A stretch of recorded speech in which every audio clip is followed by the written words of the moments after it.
Graça e paz, igreja, sejam muito bem-vindos a mais uma ministração do nosso estudo do Evangelho de João, e hoje nós vamos tratar sobre a identidade de Cristo. Quem é esse Cristo? E também fazer essa pergunta a nós mesmos: quem somos nós?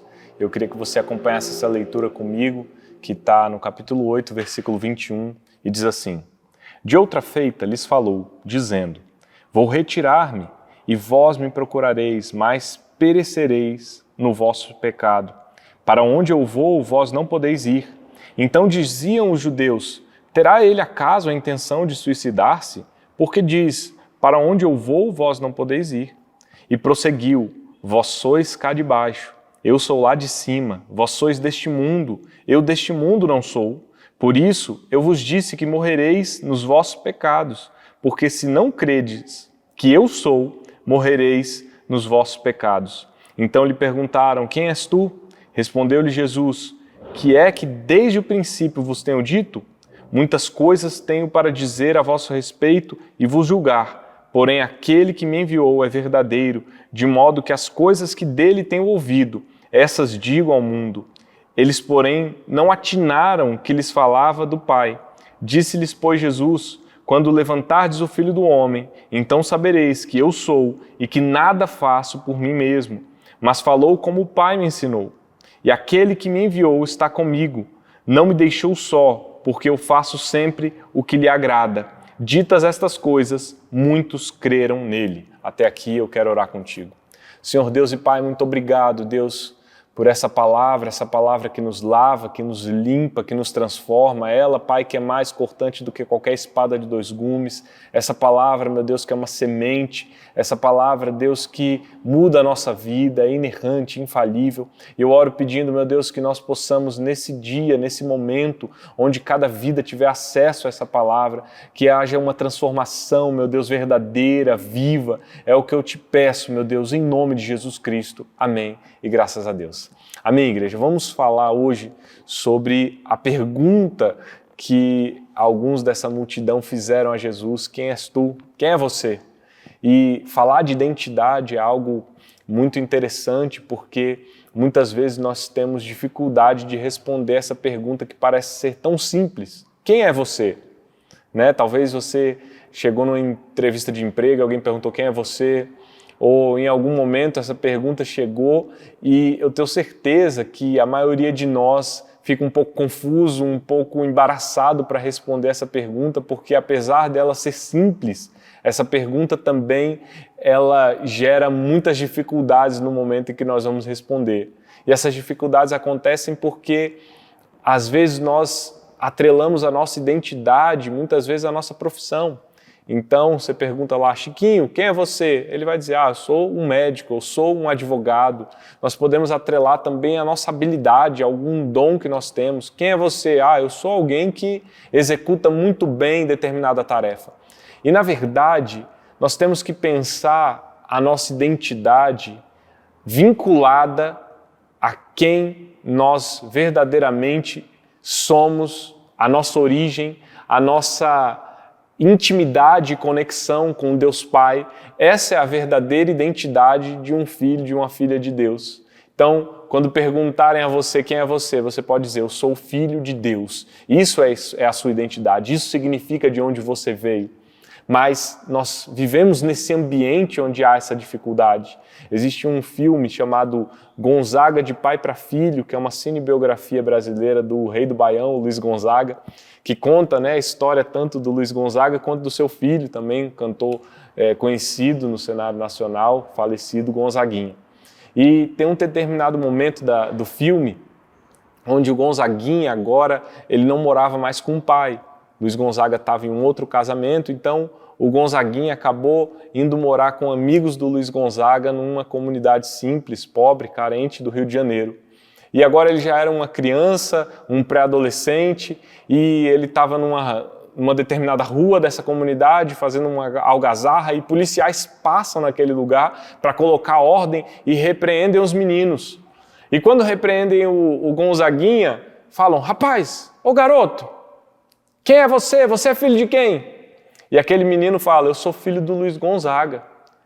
E é engraçado que na cena os policiais começam a zombar do menino, começam a rir do menino, porque eles falam: como que você é filho desse cantor famoso, do rei do Baião, do Luiz Gonzaga, e está aqui nessa comunidade carente, pobre? E aquele menino se entristece porque há uma confusão na identidade dele. Quem ele é? Ele é filho de quem? Parecia que alguma coisa não estava encaixada. E talvez esse seja o nosso grande problema de identidade, porque a nossa identidade de filhos de Deus muitas vezes não é compatível nos ambientes onde nós estamos, na forma como nós gerenciamos e administramos a nossa vida. E eu quero te dizer, a sua identidade tem que estar vinculada, atrelada à sua origem. Nós procedemos de Deus. É nele que nos movemos, vivemos, existimos. Então, eu quero te perguntar, quem é você hoje? Porque essa pergunta foi feita a Jesus Cristo e Jesus Cristo apontou 3 caminhos para resolver essa pergunta. A primeira, mostrando a sua origem. A segunda, apresentando a sua missão. E a terceira, apresentando o seu destino final, a conclusão do seu estágio de ministério. E talvez isso também diga muito sobre a nossa identidade, sobre quem nós somos. E o contexto desse capítulo 8, versículo 21 de João, ainda é sobre a festa dos tabernáculos. Jesus ainda está em Jerusalém, Jesus ali esteve cercado de controvérsias, e nesse período ele falava coisas, ele ensinava no templo, ele tinha discursos que impactavam muito os seus ouvintes. E esse aqui parece ser mais um desses discursos, porque no versículo 21 diz assim: de outra feita lhes falou dizendo: vou retirar-me e vós me procurareis, mas perecereis no vosso pecado, para onde eu vou, vós não podeis ir. Quando João diz de outra feita, significa que ele está indicando uma pausa, naquilo que foi dito nos versículos anteriores, mas também uma continuidade com o que estava acontecendo, ou seja, com essa ocasião em Jerusalém, da festa dos tabernáculos. Então, nesse discurso, Jesus, ele diz que vai a um lugar. Ele está dizendo: eu vou me retirar, eu vou para um lugar que vocês não podem ir. E aqui, obviamente, Jesus Cristo estava fazendo uma menção à sua morte. Jesus Cristo estava fazendo uma menção de que ele iria agora ao Pai. E ao dizer isso, que eles iriam procurar Jesus e não o encontrariam, parece uma contradição, porque se Jesus Cristo ele recebia tanto ódio desses líderes, desses religiosos, por que eles iriam procurar Jesus? E aqui é uma descrição clara da messiandade de Jesus Cristo. Jesus é o Messias.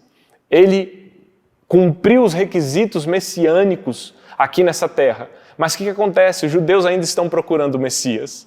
Então, quando Jesus diz: vocês vão me procurar, mas não vão me encontrar, é porque Jesus está dizendo que o povo judeu não encontrou o Messias quando ele estava aqui na terra. E agora que o Messias está com o Pai, eles continuam procurando, e é o que nós vemos ainda hoje no judaísmo. Os judeus aguardam um Messias. Mas Jesus está dizendo: para onde eu vou, vocês não podem ir. Isso significa que eles não eram do Pai, porque quem é do Pai vai ao Pai. E Jesus Cristo provavelmente está fazendo uma menção àquilo que ele já disse no capítulo 5, quando ele diz: quem não honra o Pai, quem não honra o Filho, não honra o Pai que me enviou. Ou seja, se você não honra o Filho, se você não crê no Filho, se há um pecado de incredulidade, automaticamente você não pode se encontrar com o Pai, porque quem não honra o Filho, não honra o Pai que o enviou. E no versículo 22, quando Jesus diz isso, que ele está indo para um lugar, falando da sua morte, falando que esses homens, esses incrédulos, eles estavam perecendo nos seus pecados, Jesus também recebe uma contra-argumentação dos judeus, dizendo assim: será que ele está tramando um suicídio? Porque ele está dizendo que o lugar que ele vai, nós não podemos ir. E aqui a expressão que diz judeus é uma referência a essa multidão que continha pessoas confusas, pessoas incrédulas. Então agora Jesus, depois de falar, ele recebe esse questionamento: será que ele está planejando um suicídio?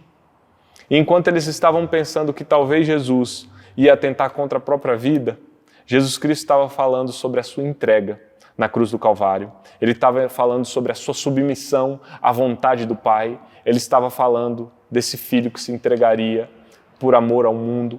Então, os judeus não tinham um discernimento espiritual para entender o que Jesus Cristo estava dizendo. Ou melhor, esse grupo de incrédulos judeus não tinha esse discernimento espiritual. E aqui no versículo 23, Jesus prossegue dizendo: vocês são daqui de baixo, eu sou lá de cima. Vós sois deste mundo, eu deste mundo não sou. O que Jesus está dizendo para esse grupo de incrédulos é que enquanto eles estão aqui nesse sistema rebelde, nesse sistema de incredulidade, nesse sistema de mundo maligno, Jesus está em uma mentalidade, em uma vida celestial, divina. Então Jesus Cristo estava falando de uma ordem moral caída do mundo. E o que ele está dizendo é que o que ele faz testifica da sua bondade, testifica que a sua origem é celestial, mas enquanto as ações e as obras desses homens incrédulos, rebeldes, continuam testificando da maldade, eles estão presos a esse sistema moral corrompido. E é por isso que Jesus Cristo está dizendo: eu sou lá de cima, vocês são desse mundo, desse sistema moral corrompido, caído. E no versículo 24, Jesus continua dizendo: por isso eu vos disse que morrereis nos vossos pecados, porque se não crerdes que eu sou, morrereis nos vossos pecados. E aqui existem duas coisas. A primeira é que Jesus Cristo ele está apresentando para esses homens as consequências da incredulidade. Quando alguém não crê em Cristo, a consequência é de uma morte espiritual, porque o único caminho para a vida eterna é Jesus Cristo. E quando nós estamos em Cristo, quando a nossa fé está depositada em Cristo, a morte não pode nos alcançar. E por isso que Jesus Cristo está dizendo: se vocês continuarem nessa incredulidade, vocês morrem nos seus pecados. Se vocês não crerem que eu sou. E aqui, essa expressão eu sou, ela já claramente nos leva a uma associação da expressão que foi dita por Deus no meio da sarça ardente, lá em Êxodo capítulo 3, versículo 14, quando Deus diz o seguinte a Moisés: eu sou o que sou. Disse mais: assim dirás aos filhos de Israel: eu sou, me enviou a vós outros. Então Jesus Cristo está dizendo: se vocês não crerem que eu sou, vocês vão morrer nos pecados de vocês. Mas essa expressão eu sou, ela aponta para a divindade de Cristo, aponta para o entendimento de que Jesus é esse elo, esse vínculo entre Deus Pai e o seu povo. Mas aqui, quando nós analisamos o original, o grego koiné, que é o grego do Novo Testamento, nós percebemos que essa expressão eu sou, ela está melhor vinculada a uma outra afirmação bíblica do profeta Isaías, que está desde o capítulo 41, mas eu vou trazer aqui um texto do capítulo 43, nos versículos de 10 a 11, que diz assim: vós sois as minhas testemunhas, diz o Senhor, o meu servo a quem escolhi, para que o saibais e me creiais e entendais que sou eu mesmo, e que antes de mim Deus nenhum se formou, e depois de mim nenhum haverá. E no versículo 11 ele diz assim: e eu sou o Senhor, e fora de mim não há Salvador. Então, em resumo, Jesus Cristo, quando diz eu sou, ele não está dizendo trazendo só uma identificação pessoal, ele está falando sobre a identidade dele, a identidade divina, a capacidade de trazer um relacionamento, um vínculo entre Deus e o seu povo, porque é ele que vem trazer salvação. E no versículo 25, aqui nós temos a pergunta agora desse grupo de incrédulos, quando eles dizem assim: então lhe perguntaram, quem és tu? Respondeu-lhe Jesus: que é que desde o princípio vos tenho dito? E eu quero dizer para você que quando Jesus diz eu sou, aqueles homens talvez ficaram pensando: será que ele está dizendo isso mesmo? Quem é que é esse homem que está dizendo que ele é o eu sou?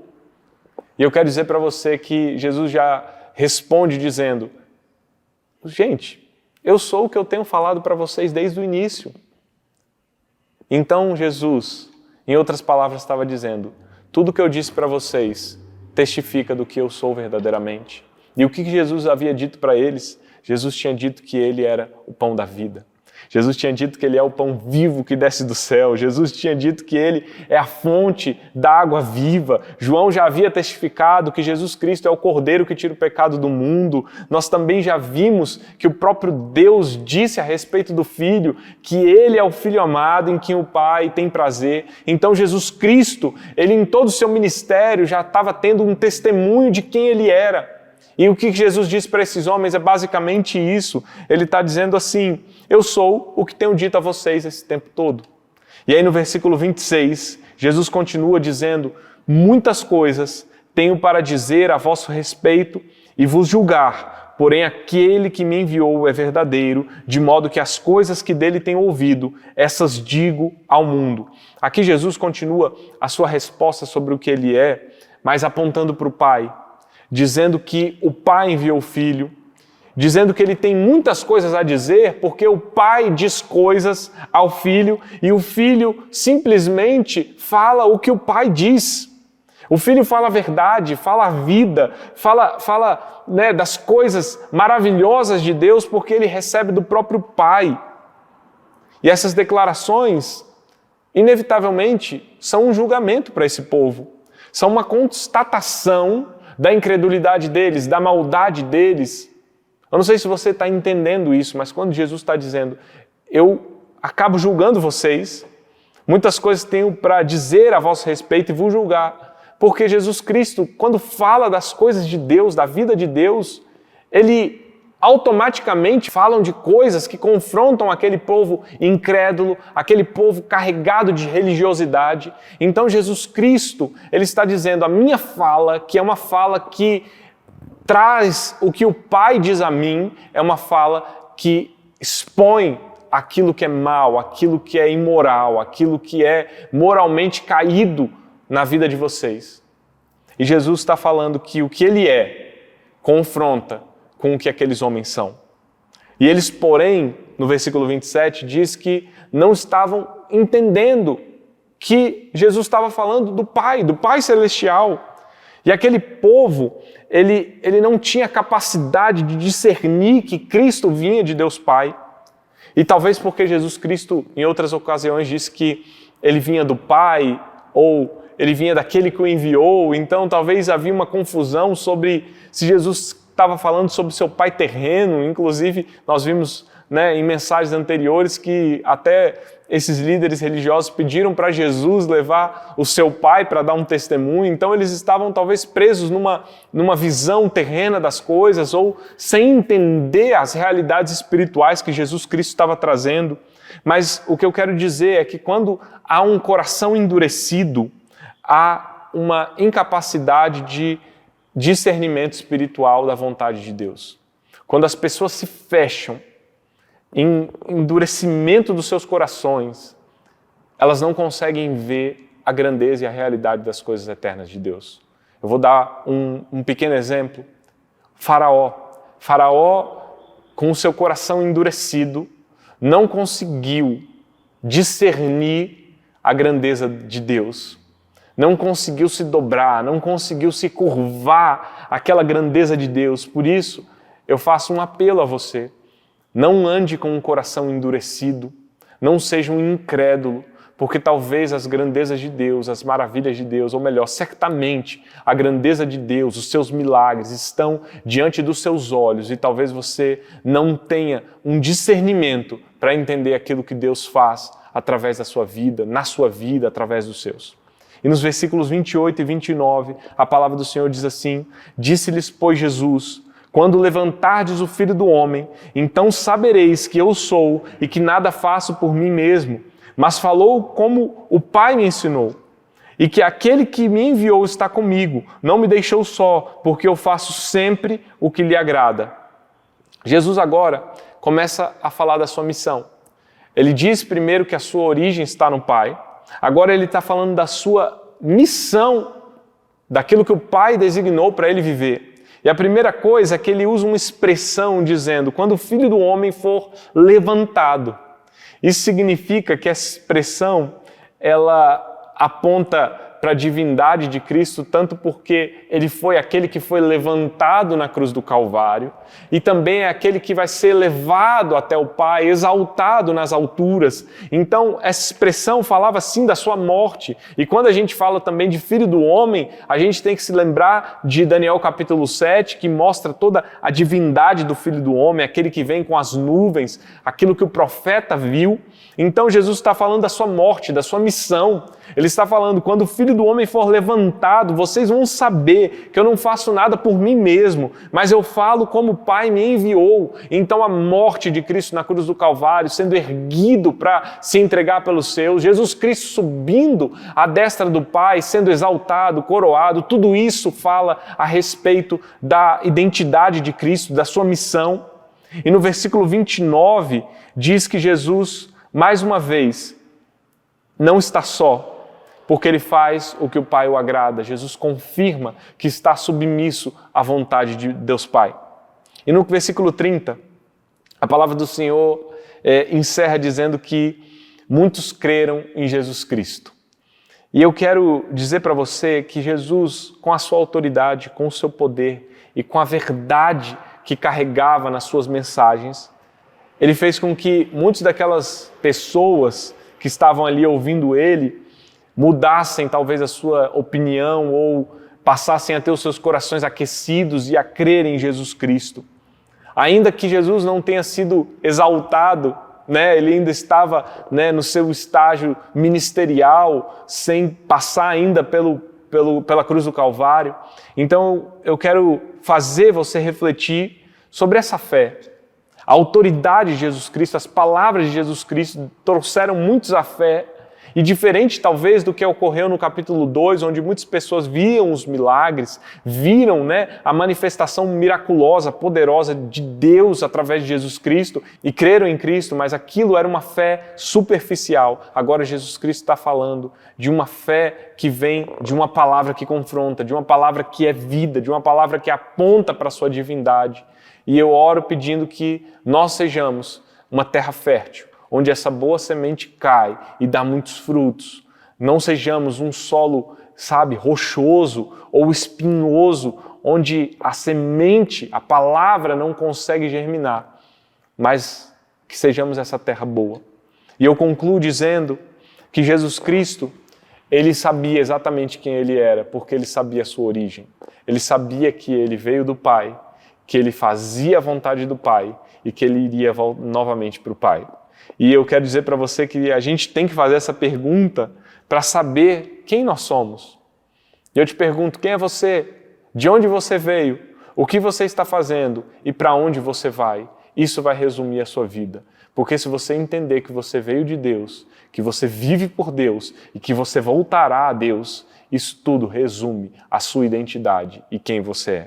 E eu quero que você hoje pense que fazer isso é algo que nos traz vida, é estar em Cristo, porque se a nossa fé está em Cristo, nós vamos verdadeiramente ter um entendimento de que Jesus Cristo é aquele que deu a sua vida, é aquele que nos reconciliou com o Pai, e as bênçãos que Jesus Cristo adquiriu, nós temos como herança. Então, se Jesus Cristo é o Filho do Pai, é aquele que recebeu a mensagem do prazer do Pai, nós também passamos a ser filhos amados em quem o Senhor Deus tem prazer. E eu quero te convidar a entender a sua identidade em Deus, a estar em Deus, entender que você veio dele, que você vive por ele e que a sua vida seja uma vida que glorifica a Deus, porque também nós voltaremos ao Pai. E é isso que João diz no capítulo 14, quando Jesus Cristo pronuncia um texto lindo dizendo: não se turbe o vosso coração, credes em Deus, crede também em mim, na casa de meu Pai há muitas moradas,